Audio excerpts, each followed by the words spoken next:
सोचिए, अगर आपका मोबाइल आपसे पहले सोचने लगे, अगर आपकी कार खुद फैसला ले कि आपको कहाँ ले जाना है, और अगर एक मशीन आपको नौकरी से भी बेहतर काम करने लगे, तो ये कोई साइफाई फिल्म नहीं, ये है आर्टिफिशियल इंटेलिजेंस।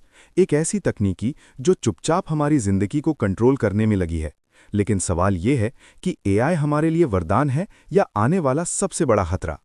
आज की इस वीडियो में हम जानेंगे, आज आर्टिफिशियल इंटेलिजेंस आखिर है क्या, ये काम कैसे करती है, आज हम कहाँ इसका इस्तेमाल कर रहे हैं, और सबसे ज़रूरी बात, एआई से हमें डरना चाहिए या समझना चाहिए। नमस्कार दोस्तों, स्वागत है आपका हमारे चैनल पर, जहां हम मुश्किल टॉपिक को बहुत आसान भाषा में समझाते हैं। आज का विषय है आर्टिफिशियल इंटेलिजेंस, जिसे हिंदी में कहा जाता है अतः कृत्रिम बुद्धिमत्ता। आज के समय में हम सभी एआई का इस्तेमाल रोज कर रहे हैं, किसी न किसी रूप में। गूगल असिस्टेंट या गूगल माँ या यूट्यूब रिकमेंडेशन। लेकिन ज़्यादातर लोगों को ये नहीं पता है कि ये अंदर से काम कैसे करती है। आर्टिफिशियल इंटेलिजेंस क्या है? आर्टिफिशियल इंटेलिजेंस का मतलब होता है कृत्रिम, और इंटेलिजेंस का मतलब होता है सोचने समझने की शक्ति, यानी बुद्धिमत्ता। यानी ऐसी मशीन या सॉफ्टवेयर जो इंसान की तरह सोच सके, सीख सके और फैसले ले सके, वही आर्टिफिशियल इंटेलिजेंस है। इंसान कैसे सीखता है? इससे देखकर, सुनकर, गलती करके। एआई भी बिल्कुल ऐसे ही सीखती है, बस फर्क इतना है कि एआई डेटा से सीखती है और इंसान गलती करके। जब हम किसी मशीन को इस तरह प्रोग्राम करते हैं कि वो इंसान जैसी डिसीजन मेकिंग कर सके, तो वही एआई कहलाती है। अब यहाँ आता है एक इम्पॉर्टेंट शब्द, machine learning. Machine learning AI का एक हिस्सा है। मतलब मशीन को बार बार इंस्ट्रक्शन देने की ज़रूरत नहीं होती, वो अपने एक्सपीरियंस से खुद सीखती है, आर्टिफिशियल इंटेलिजेंस बनकर सिखाती है। जैसे अगर यूट्यूब आपको वही वीडियो दिखाता है तो आप ज़्यादा देखते हो, पसंद करते हैं, तो वो मशीन लर्निंग की वजह से होता है। आज के समय में एआई और मशीन लर्निंग के लिए सबसे ज़्यादा इस्तेमाल होती है पाइथन प्रोग्राम लैंग्वेज। एआई की शुरुआत कैसे हुई? एक समय था जब इंसान सोचता था, क्या मशीन भी इंसान की तरह सोच सकती है? इसी सवाल से एआई की शुरुआत हुई 1956 में। 1956 में एक American computer scientist John Mac पहली बार आर्टिफिशियल इंटेलिजेंस शब्द का इस्तेमाल किया। इसी वजह से उन्हें फादर ऑफ आर्टिफिशियल इंटेलिजेंस भी कहा जाता है। हालांकि एआई नया कॉन्सेप्ट नहीं है। मैट्रिक्स, टर्मिनेटर जैसी फिल्मों में हमने सालों पहले इसका डर और भविष्य देख लिया था। आज एआई कहां इस्तेमाल हो रहा है सबसे ज्यादा? आज एआई भविष्य नहीं, ये एक वर्तमान है, जो कि सबसे ज्यादा स्मार्टफोन में यूज होता है।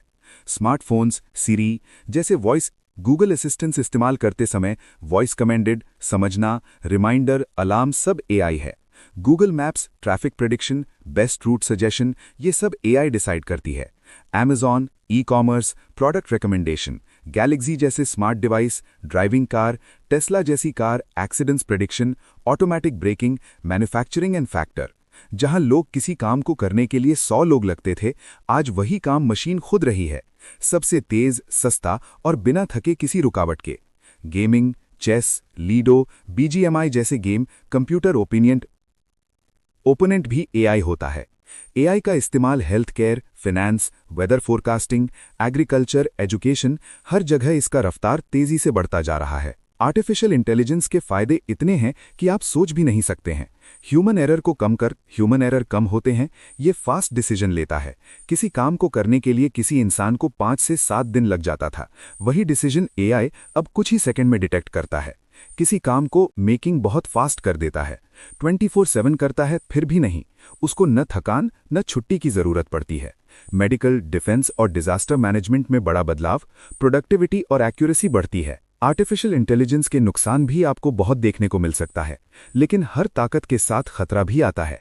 इससे जॉब का खतरा तेजी से मंडरा रहा है, नौकरियां मशीन ले रही हैं, कंट्रोल का डर सता रहा है। अगर मशीन खुद फैसले लेने लगे तो इंसान पावरलेस हो सकता है। हाई कॉस्ट, एआई सिस्टम बहुत महंगे होते हैं। एथिकल रिस्क, अगर एआई गलत हाथ में चली जाए तो इसका मिसयूज हो सकता है। गूगल की सीईओ सुंदर पिचाई ने कहा था, हमने आग और बिजली को तो काबू में कर लिया, लेकिन एआई को रिस्पॉन्सिबिलिटी इस्तेमाल करना सीखना होगा। अगर किसी गलत तरीके से इस्तेमाल करता है तो बहुत बुरा असर देखने को मिल सकता है। ये वरदान भी है और सबसे बड़ा खतरा भी। आर्टिफिशियल इंटेलिजेंस खुद बुरी नहीं है, सब कुछ इस पर डिपेंड करता है हम इसका इस्तेमाल कैसे करते हैं, अच्छा या किसी चीज को बुरा बनाने के लिए। अगर सही दिशा में करते हैं तो ये इंसान की जिंदगी आसान बना सकती है, अगर गलत दिशा में करते हैं तो भविष्य डरावना हो सकता है। अब आप बतलाइए, आपको क्या लगता है, इंसान का दोस्त बनेगी या दुश्मन? कमेंट में ज़रूर बताएं। अगर वीडियो पसंद आए शेयर करें और ऐसे इन्फॉर्मेटिव वीडियो के लिए डिकोडेड हिंदी चैनल को सब्सक्राइब करना न भूलें।